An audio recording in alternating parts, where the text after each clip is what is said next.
Joshua 2. I read from the Institute for Scripture Research, the ISR, because it takes a direct translation from Hebrew to English, Greek to English, and Aramaic to English. The letter J is about 600 years old. Well, Yehoshua died on a stake for the sins of all of humanity more than 2,000 years ago. Yah is a very jealous El. He doesn't even want the names of idols or mighty ones to come to our lips. And he is the Elohim of the heavens and the earth, the first, the last, and the only. Yehoshua 2. Joshua 2. Yehoshua is Joshua in English. I don't know where they got Jesus from. I know they went through a bunch of different languages. They didn't have to. Try to find whatever they wanted that fits. So people are like, I've heard people be like, hey, yeah, so I read this one book and it goes through Germany. I'm like, wait, why? Why does that language have to go through Germany? Why does it have to go through all these other countries just to come around to this one word that you're trying to figure out what you want it to say? It's retarded. That's why I like this book, the Institute for Scripture Research, because it takes a direct translation from Hebrew to English, not Hebrew to German to Spanish to something else to English. And it's like, no thanks. 2. And Yehoshua son of Nun secretly sent out 2 men from Shittim, Shittim, to spy, saying, go see the land and Jericho.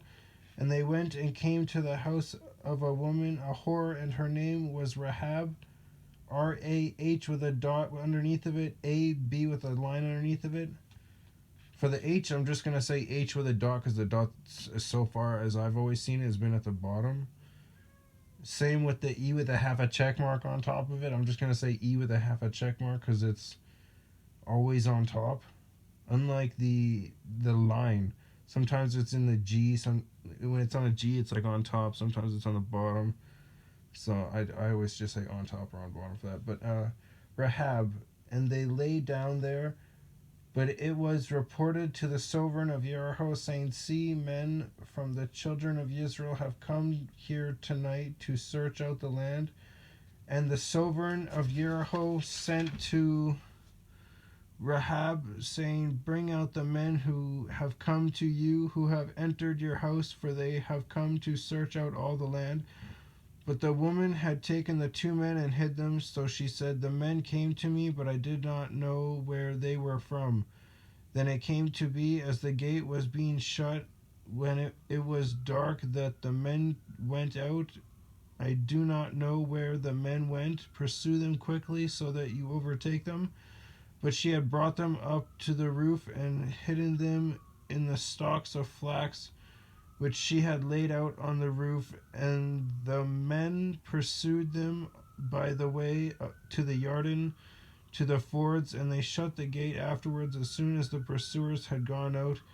And before they lay down, she came up to them on the roof, and she said to them, I know that Yah has given you the land, and that the fear of you has fallen on us, and that all the inhabitants of the land melt away because of you. Excuse me. For we have heard how Yah dried up the water of the Sea of Reeds for you when you came out of Mitzrayim, and what you did to the 2 sovereigns of the Amorites who were beyond the Jordan, Sihon and Og. Sihon is S-I-H with a dot O-N, and then O-G with a line on top of it, whom you put under the ban. And when we heard, our hearts melted, and there was no spirit left in anyone because of you. For Yah your Elohim, he is Elohim in the heavens above and on earth beneath. And now please swear to me by Yah, since I have shown you loving commitment, that you also show loving commitment to my father's house, and shall give me a true token, and shall spare my father and my mother and my brothers and my sisters and all that they have, and shall deliver our lives from death. And the men said to her, our lives for yours. If you do not expose this matter of ours, then it shall be, when Yah has given us the land, that we shall treat you in loving commitment and truth. So she let them down by rope through the window, for her house was on the city wall, and she dwelt on the wall. Now, could you imagine if someone came to besiege your city and your house is literally part of the wall and someone just takes it out? There goes your entire house. Just whoosh. Then again, you got an easy escape route in and out. Could you imagine being able to climb up and down your wall to your window? I mean, after a certain amount of heights, I'd get so scared I would just hang on, cling like a little girl. And she said to them, "Go to the mountain, lest the pursuers come upon you, and you shall hide there 3 days until the pursuers have returned, and afterwards go on your way."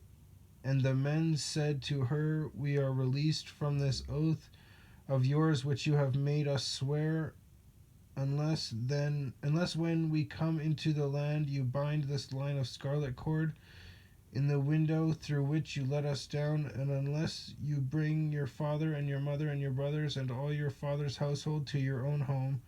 And it shall be that anyone who goes outside the doors of your house into the streets, his blood is on his own head, and we are innocent. And anyone who is with you in the house, his blood is on our head if a hand is laid on him. And if you expose this matter of ours, then we shall be released from your oath which you made us swear." And she said, "Let it be according to your words." And she sent them away, and they went. And she bound the scarlet cord in the window. So they left and came to the mountain, and stayed there 3 days until the pursuers returned.